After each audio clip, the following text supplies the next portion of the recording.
is going on? FG3000 back in the place to be, and welcome to my open beta impressions of Grimlight. So let's stop right there and talk about that for a second, right? So this game was supposed to officially launch on July the 7th, and I'm using the term launch very loosely. This game had over 24 hours of downtime, constant crashes, disconnects, lag. Like, this game was absolutely not ready for prime time. It was so ill prepared for this launch that they decided to go back to open beta. I've never seen anything like that before. So this game is no longer officially launched. It is now back in a no-wipe open beta. You can still play the game, but there are not going to be any events or updates. They're going to be focusing on the server architecture and stability first and foremost, and then they're going to relaunch the game. So for all intents and purposes, this launch was a colossal failure. But get this, throughout this entire affair, this entire learning process that 8 Studio is going through, I think they made a lot of new fans. Now you're like, wait a minute, FG, how do you bumble a launch, have over 24 hours of downtime, lag, crashes, disconnects, just complete server instability,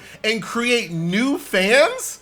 Well, here's the thing. Throughout the entire process, 8 Studio was in full communication with the community. One thing you absolutely cannot say is that we were in the dark. At no time was anyone in the dark about the launch. They were in absolute full communication throughout the entire ordeal. And they weren't just communicating, they were being blunt and transparent. They literally said, yo, our servers are on fire. We weren't ready. Our closed beta had less than 1,000 people. We can't handle this. So I think a lot of people, well, I can't speak for a lot of people, I'll speak for myself, they kind of turned me into a fan. Like, I'm rooting for 8 Studio now, just because of how, like, down the earth and transparent all the communication was throughout this horrible affair. Like, nobody wants to have a terrible launch like this, but if another company did this, they would either just lie to you or just ignore you, right? 8 Studio was like, yo, this is what's happening, we're sorry, we're gonna give you plenty of apologems, please stick with us, we're gonna fix this. I respect it. I completely respect it. So that's how the launch went in a nutshell, which brings us back to the actual game itself, Grimlight. Is the game even any good? Should we even have this game on our radar in the first place? So let's go ahead and jump into some gameplay. Here is your campaign screen. I know at first glance, it looks a little overwhelming, but it's very straightforward, right? Go through the stages, stage 2, 6, 2, 7, etc., maxing out your stars and moving on. You also have these additional side story trails as well. The great thing about these side stories, each one of them is gonna reward you a single summon, so you definitely want to do them once you have the power for it. So here's the squad of 10 that I'm going to be bringing into combat. This game does follow an elemental system, so you have blue, red, green, light, and dark. You can see the enemies I'm going to be going against are going to be mostly fire units, so I'm going to be bringing my water team. So at first glance, a lot of people compared this game to Illusion Connect. I see why they did that, but this game actually has way more in common with Arcana Tactics, minus the merge system, right? So let me kind of show you how it works. So we start combat, I have 15 deployment points, and using those deployment points, I can summon as many heroes on the board as possible that I need to defeat the enemies. All right, so let's go ahead and start deploying, shall we? So keep in mind that all of these enemies are red fire units. So I'm gonna start off right here in the middle with the Water Guardian Little Mermaid. Now the thing about these cavalry units, if you don't have someone blocking them, they're gonna run straight through and start destroying anyone you have in your back line. And for the sake of the YouTube, I'm gonna allow that to happen, right? What I wanna do here at the top also, I'm gonna put another tank. I'll put the 10 Knight up here. So this line is gonna be taken care of. This line is gonna be taken care of. Now I need a little bit of DPS. So I'm gonna go ahead and add White Rabbit to my back line. White Rabbit can cast haste, which is super helpful. And we're also gonna go ahead and cast Rapunzel, who is an AoE healer. I have 1 deployment point left, but nobody costs 1. So let's go ahead and start the wave and keep an eye on this cavalry unit. You see how he had no one blocking him? Now he's in my back line trying to kill all my dudes, right? So there is quite a bit of strategy that goes into setting up your deployment. As far as like manual gameplay, you're not really gonna manual gameplay per se. The manual in this game is all about your deployment. And one good deployment and one bad deployment is a night and day difference. You can see here, I'm just getting absolutely destroyed. We got cavalry units in my background. My tanks are getting destroyed. It's a mess. I didn't bring any mages to handle these guys. I have no assassins. Like, this is just a complete mess. So the first like dozen or so stages, you can definitely face roll the game. But as you get into the later challenging stages, you simply can't face roll, right? Like, it's just not an option. So let me show you the same exact stage with a little little bit of gamer mode. All right, so let's try that again, right? So Little Mermaid, once again, she's gonna be my guardian. She's gonna hold down this front line here. Now, what I'm gonna do instead, I'm gonna go ahead and move her back to the very, very back. So this is what's gonna happen. These cavalry units are still gonna shoot forward. They have to go all the way until there's no one on the line. So these two are gonna go straight to Little Mermaid, which is great. I want Little Mermaid to tank the middle line. But this guy's also gonna do the same exact thing. He's gonna run through this line, he's not gonna see anyone. He's then gonna go down to the second line and see Little Mermaid, who is exactly who I want to be tanking that. So with just one character, I can tank the middle line and the top line. So now the only thing I really have to worry about is this bottom wave. So what I'm gonna go ahead and do, we'll put 10 Knight back here. This time around, I'm gonna use an assassin because last time, remember, you had these guys back over here healing, which is a mess. So we're gonna have an assassin that can go in the back line, destroy the healers, and we're also gonna go for a little AoE action as well, because a lot of these units are gonna be bunched up. So let's go for a mage, right? So here we go, same exact thing here. All of those cavalry units are right over here on Little Mermaid, wreaking havoc. But now look at what we're doing. We are completely destroying the back line, killing the healers. We did lose Little Mermaid, so I needed a better tank, but you can see how much of a difference this strategy is if you just kind of switch it up a little bit, right? So down you go on to the next wave. So next wave, I have 10 deployment points, but do keep in mind, we did lose a few people here, but as long as I don't lose more than 2, I can still 3-star. But if you're in challenge difficulty, it doesn't matter. All you have to do is win, win, win, no matter what. I'm sorry. What do you want me to do, not say it? Yeah, so same thing here. We're gonna put Snow White as our main tank, and this time around, we're actually gonna have a healer. So we're gonna bring Rapunzel, and once again, begin the wave. There goes Kaguya in the background, destroying the mages back there. We got Aurora doing big AoE. Here comes Rapunzel with a big meaty heal. Come on, Kaguya, you got this. Good job, good job. Snow White has a last stand ability, so once she dies, she comes back. So it's really good there. There goes some more big AoE there. Another heal from Rapunzel, too late. Uh-oh, come on, Kaguya. Let's clean this up, let's clean this up. I need another big heal from Rapunzel. We might be able to do this on the back of Kaguya, baby. Big AoE damage from Aurora. There goes Kaguya, just cleaning up the back line, and that will be a GG for that one. Now, this one's gonna be way harder. Okay, this is gonna be a lot harder. Once again, this is challenge difficulty, so all I have to do is win. It doesn't matter how sloppy, just win. And you can already see, dude, it's all about the strategery. So we're gonna go ahead and summon Dracula. I have 4 deployment points left. I'm gonna go ahead and summon another, she is a water warrior. Ugh. This is gonna be rough. All right, let's see what we got. Oh boy, okay, there's a big chunky AoE heal. Can Dracula do some damage up there? It's gonna be rough because these little glowing shields that you see, that means that they have high physical resistance, which means you have to use magic damage. So the only person I have really doing magic damage is gonna be Aurora back here, but she is so safe. She's absolutely so safe. Big AoE, there goes Kaguya, cleaning up the squad once again. Very, very nice. There's a silence on this guy, that's really good. Still silent, still silent, still silent. Very, very good. Kaguya with the tanking. You get this character for free, by the way, in your inbox. And we got 15 seconds left. If we can just beat this, we are done. G to the G, silencing strike to end it off. Very, very nice. So that's combat here in the world of Grimlight. Much better than I think a lot of screenshots let on. It's absolutely nothing like Illusion Connect. It has a lot more strategery involved by far. So there you go, 4-star challenge mode is complete, we're done. And you can see right here, this challenge mode recommended 4,000 power, but using big brain strategery there, I was able to defeat this stage with 800 power less than the recommendation. So strategy goes a long way in this game. And to kind of better explain the star system, the very first time you tackle a stage, you do have to do more traditional 3-star requirements, right? So win the battle, have 3 deaths or less, and finish the battle within 90 seconds. But once you 3-star a stage, you unlock the challenge mode, which unlocks that 4th additional star. And like I said, you definitely want to do these because the rewards are quite good. The recommended power on this one's 4,800. We gonna pass on that. So as far as gameplay modes outside of the main campaign, you do have your tried and true daily resource grinds. Dude, I love it. Resource dungeons. And here you're gonna find your typical daily resource grinds, right? So here's a gold stage, an EXP stage. You have these books right here, which can improve the passive stats of your characters. You have your Forgotten Forge with this super hot waifu, hello! And then you have your Elemental Mastery.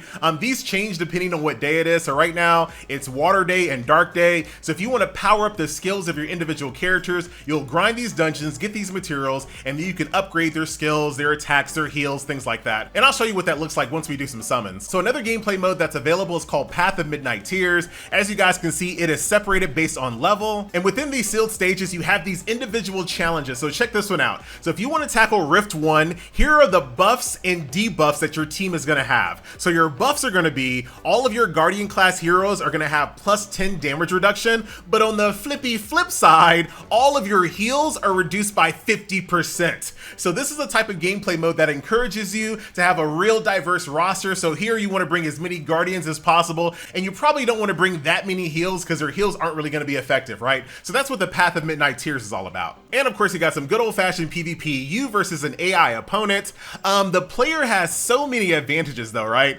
So not only can you see your opponent's lineup, you then have this full deck of characters, right? So now you can be like, all right, so how do I completely pick apart your squad here? So let's go ahead and bring Dracula here in the middle line. I'm also gonna bring Alice. We'll bring the Queen of Hearts, and let's get it on.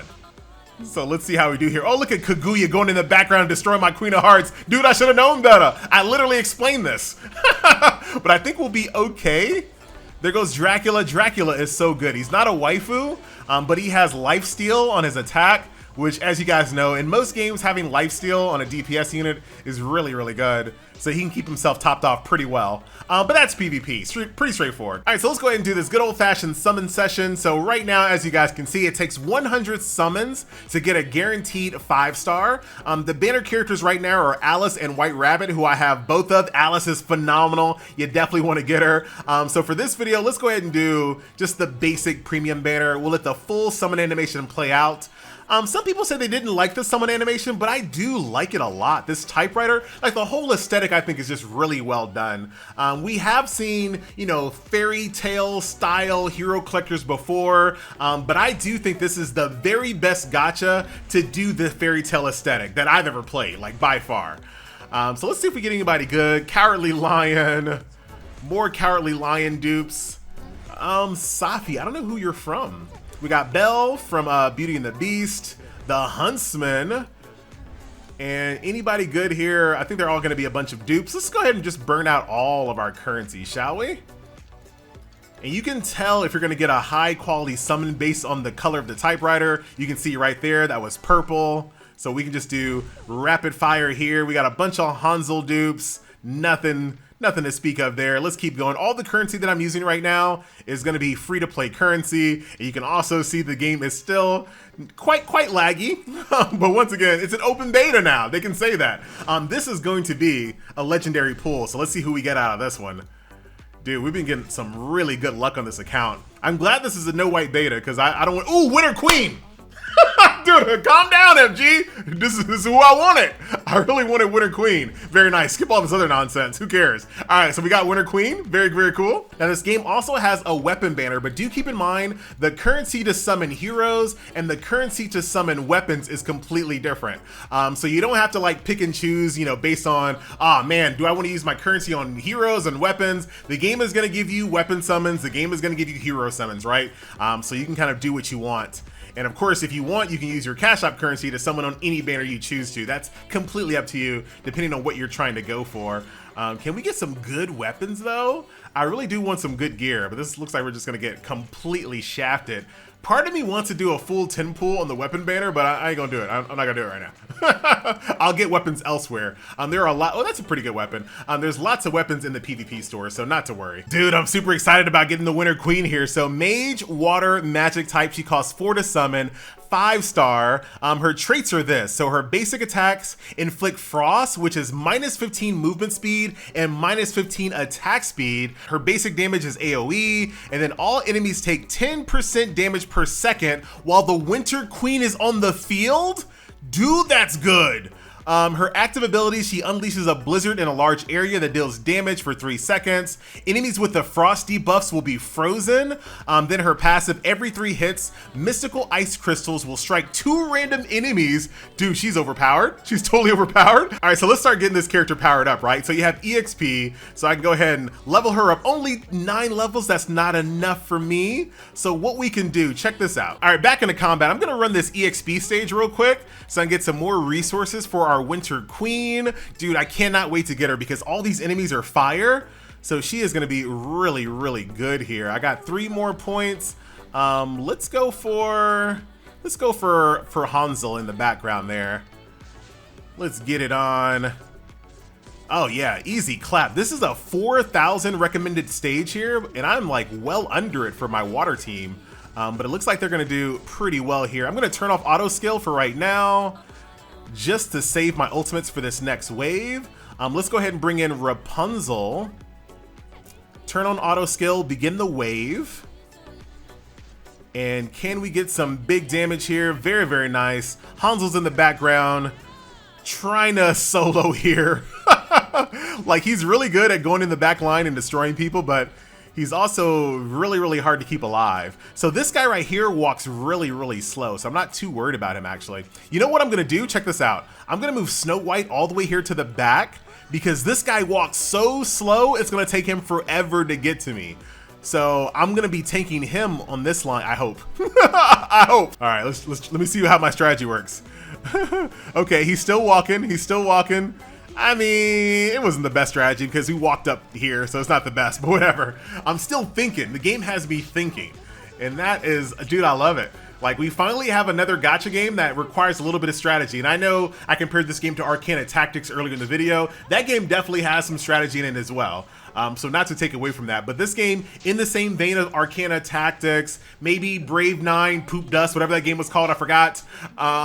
Arc Knights, that type of game where you actually have to do a little bit of thinking here. So very cool. And now that I defeated that EXP stage, I can use Battle Sweep, but it's not really like a true sweep. You're not just gonna instantly sweep. It's more like a system where you can stack the stamina used per stage and get 5 times the reward based on using 5 times the stamina, right? All right, so we got Winter Queen up to level 12. She does need to be level 15 before I can start increasing the power on her skills here. As you guys can see, it's gonna take this little water material plus some gold. Very, very straightforward. As far as equipment, there is an auto equip button. Equipment in this game does have set bonuses. So you can see right here, this is a 2-piece bonus for physical resistance. This hammer right over here, 2-piece bonus for attack, 3-piece bonus for attack. So it's gonna be one of those types of games there. And as far as upgrading your materials, you can always upgrade it by using fodder material or these specialized hammers. You can also increase the potential, aka the passive stats of each character. So attack, defense, and HP percentages based on these books here. So once again, if I want, I'll go over here to attack, increase that, and now her attack is plus 1%. These books are really hard to come by though, so don't just be using them willy-nilly. And as far as duplicates are concerned, if I get another copy, I can go over here and awaken her, which gives her even more passive stats along this constellation. And of course, the game does have a dorm/housing system where you can plug your little waifus in, do some decorating, increase your comfort level. But check this out, they have a little twist on the comfort level mechanic. So via a little bit of idle functionality, as you're offline, you're gonna accrue this resource right over here, and this resource can be used to buy things out of the shop. So the way it works, the better your dorm, the higher your comfort level, the better your idle, the more of this currency you get, the more things you can buy out of the shop. And the things that you can buy out of the shop are actually really good. So you can buy even more decorations for your dorm, you know, backgrounds, wallpaper, stuff like that, or you can just buy flat out upgrade materials for your characters, right? So hammers for your weapons, EXPs, some of those tomes I was telling you about that are very, very rare, gold, and these affinity fragments. Check this out. So with those affinity fragments, you can buy skins, free to play, by the way, and the skins look phenomenal, yo. So 100 of the light affinity fragments, you can buy 30 per week. I'm not sure how, you know, feasible that is long term. I have no idea. But the cap is 30 a week. It costs 100 for a skin, or you can do 1,500 of cash app currency. And the skins look phenomenal, right? So there goes Aurora. Here is Snow White. Oh, dude, I love Snow White. Because look at the 7 dwarves here. Dude, the art in this game is just ridiculously good. Here goes Kaguya. Dude, I love it. I can't wait to see the live 2D on this. I wish I could preview it, dude. Like, this game does the same exact thing that Artery Gear Fusion does wrong by not letting you preview the live 2D. I assure you, it will make people more inclined to get the skin. But I guess they're trying to be like, no freeloaders, whatever. So there you go. Really awesome skins there. And you can see a few of these other characters have skins as well, but I don't have them. Dude, I want to do some more summon. FG, what are we doing? Is this video still going? Dude, I want to do a couple summons a little bit. See if I get any of those characters from the skins. Got another, oh yeah, we did. So Bathory is new, and then who is this? The Mad Hatter? Looking pretty good, my friend. A 3 cost, that's not bad. Gain 3% attack for each fielded hero. Ooh. AoE as well? Big ol' silence? Removes buffs from the target? Dude, that sounds good. Some of these characters, some of these enemies that you fight, when they have a buff, like they become ridiculous. And then Bathory has a natural life steal, so this is like a bootleg Dracula. All right, Typewriter, what else you got for me? Another set of purples here. We're just gonna go ahead with the Skippy Ippy Ippy. Puss in Boots is new. Oh, Little Red Riding Hood is new to me too. Oh wow, we got a lot of new characters there. So let's see what Puss in Boots is all about. Naturally has 10% evasion. She has knock up as well. So very, very evasive character. Here is Little Red Riding Hood. She is a warrior fire, only costs 3 as well. Dude, these 3 costs are making me excited. AoE, burn stacks, and oh, very, very nice. That's red. And then who the heck is this? With these booty wings. Naturally, 10% evasion. She heals, so she's a 3 cost healer, dark. And she also does attack speed reduction by 50%. Dude, shout out to the Black Swan. FG, is this video ever gonna be over? Dude, let's check out some skins. Chill out. Here's Bathory's skin. Hers is not as cool. Hers is like pretty much the same. Come on. How about Little Red Riding Hood? That's cool too. Very, very cool. Once again, not as good though. And then here's Puss in Boots. Oh, these are kind of basic. All right, I should have showed that. All right, so that will do it. A nice little look at the open beta of Grimlight. I don't know if you guys can tell. I like this game. I actually do like this game. The screenshots made me think it was gonna be something totally different, but I'm really glad I gave this game a shot. So we'll put Snow White there. I wanna check out my Winter Queen action. I don't know what color Cheshire Cat is, and I can't tell, so I just need to get good. But I'm gonna go ahead and put Dracula. Actually, I'm gonna put Dracula there. And we're gonna go mostly tanks, I think. We'll put Alice there. Do I have any 2-cost characters? I don't have any 2-cost characters. But I think I'm gonna be fine with Dracula and Winter Queen, because everyone is just gonna be taking damage. Look at the frost ticking. Dude, Winter Queen is OP. Everyone is just ticking frost damage. Like, they're just constantly taking damage there. Alice, one of the best Alices. I don't even want to use the Alice from Artery Gear Fusion anymore. This is the best Alice NA. You love to see. So there you go, my friends. A nice little look at Grimlight. Overall, I highly recommend this game. I know some people are gonna feel some type of way about the chibi graphics, but after I was playing the game for like 30 minutes, I completely forgot about the chibi graphics. Like, straight up, I completely forgot about it. I like the combat, I like the theme, I like the characters, I like the live 2D, and now I actually like the company. Shout out to 8 Studio. I hope you can get this together, because I think you have a winner on your hands. My name is FG, and I'm out.